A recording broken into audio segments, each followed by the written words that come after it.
Have you ever thought about turning the attic in your home into a livable space? Well, if you have, there are some things you need to keep in mind.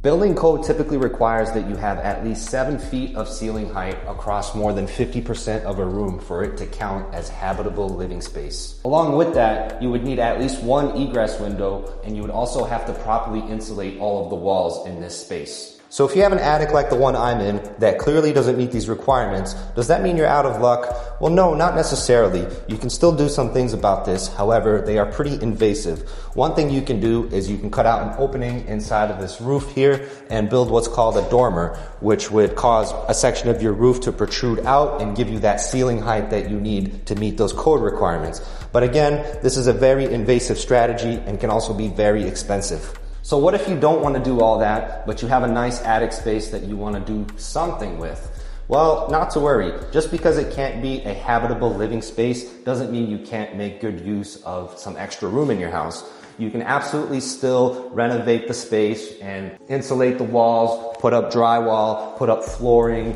paint, everything else like these guys have done here. And this can just be a bonus space.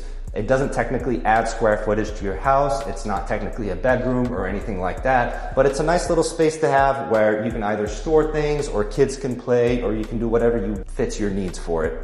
And if you're going to do that, there's one big important thing to keep in mind. Whether you're finishing an attic or not, it's very, very important to insulate it regardless, because oftentimes homes lose heat through the attic space. So if you can insulate your attic well, that will cause your HVAC systems to work more efficiently and your house to be more energy efficient. So that's my big tip. If you guys have questions about this, definitely send me a DM. Thank you for watching.